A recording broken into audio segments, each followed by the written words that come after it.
Material prices can double. Steel becomes more expensive. Plastic surges. Energy spikes. And yet, the products made from them often don't change price. Store shelves look the same. Catalogs stay the same. Contracts stay the same. This isn't rare. It happens regularly, and it creates a strange situation. Costs are visibly rising, but prices appear completely stable. This looks like a delay, or manipulation, or someone holding prices back. But none of those explanations are correct. What's happening is structural. Prices don't respond to costs in real time because they are not calculated in real time. Product prices do not update in real time because they are not direct reflections of input costs. They are outputs of a system that absorbs pressure gradually, redistributes it internally, and reveals it only after accumulation. To understand why rising material prices take so long to show up in product costs, it helps to look at how pricing systems actually operate over time, not as reactions, but as layered mechanisms. The common explanation is straightforward. If materials cost more, products should cost more. If prices don't change, someone must be delaying or suppressing them. This framing treats pricing like a switch.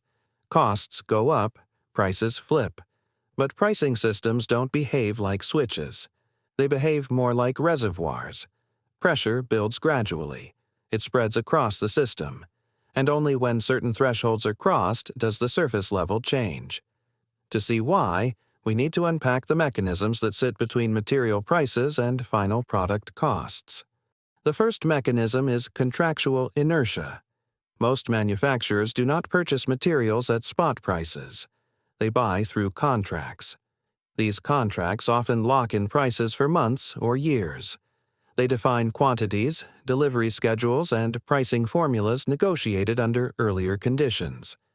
So, when raw material prices rise today, many producers are still paying prices agreed to long before the increase. The cost increase exists in the market, but it does not yet exist inside the firm's actual cost base.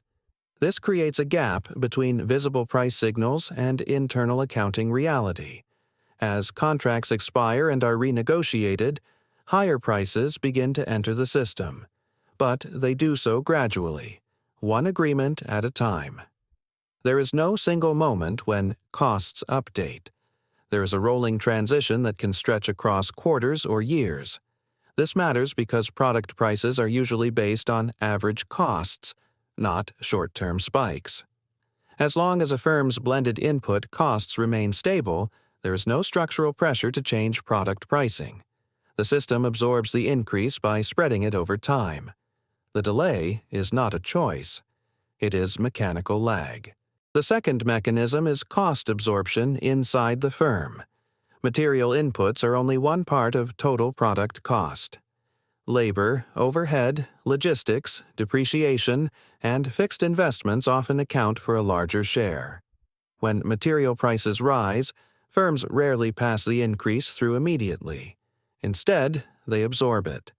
Margins are reduced. Waste is cut. Production schedules are adjusted. Discretionary spending is postponed. These internal buffers exist to handle volatility. From the outside, it appears as if nothing is changing. Inside the organization, pressure is being redistributed. This absorption, however, is not unlimited. As higher material costs persist, buffers thin. Margins compress further. Operational trade-offs become more visible. Only when the capacity to absorb pressure is exhausted does it move outward into pricing.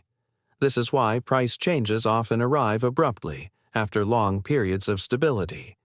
The system was adjusting the entire time, just not at the surface. The delay reflects resilience, not inaction. The third mechanism lies in how prices are actually set. Product prices are not calculated by adding up current input costs and applying a fixed markup. They are anchored to expectations, customer tolerance, and competitive structure. Frequent price changes create friction. They disrupt contracts, complicate planning, and affect long-term relationships. So even when internal costs begin to rise, firms tend to wait. They look for evidence that the change is persistent rather than temporary. This adds another layer of delay. Pricing systems are built to respond to sustained shifts, not short-term noise. They move slowly by design. Over time, as higher material costs persist and become embedded across suppliers, competitors, and logistics networks, pricing assumptions begin to adjust. But this adjustment happens at the system level, not at the level of individual inputs. What eventually appears as a price increase is not a reaction to today's material cost. It is the cumulative result of pressure building across the structure over months or years. These mechanisms do not operate independently. They compound. Contractual lag delays the entry of higher costs. Internal buffers absorb what does enter. Pricing systems postpone outward adjustment. Each layer slows transmission. Each layer spreads pressure across time. That is why the visible system can appear disconnected from underlying signals.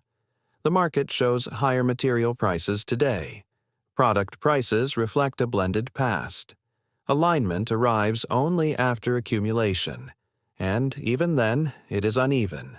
Some products adjust sooner, others lag longer. Some firms absorb more, others pass through faster. The system does not move as a single unit. It shifts unevenly, often over years. A common question is why even large, highly visible material price increases do not show up faster. The reason is that size does not remove structure. A large increase still passes through contracts. It still enters blended costs gradually. It still encounters buffer layers and pricing friction. Magnitude changes eventual outcomes, not transmission speed. Until accumulated pressure overwhelms the system's ability to absorb and delay, the surface remains stable. That is why sudden price jumps often follow long, quiet periods. The system did not react late. It reacted only after thresholds were crossed. Seen this way, stable product prices during periods of rising material costs are not contradictions. They are signals. They indicate how much pressure the system is still absorbing. They reflect the state of contracts, buffers, and strategic thresholds. Over time, as conditions persist, those signals change, but they change slowly and unevenly. Once pricing is understood as a delayed output of accumulated structure rather than an immediate reflection of inputs, similar patterns become easier to recognize elsewhere. Not as failures of response, but as the normal behavior of systems designed to endure before they adapt.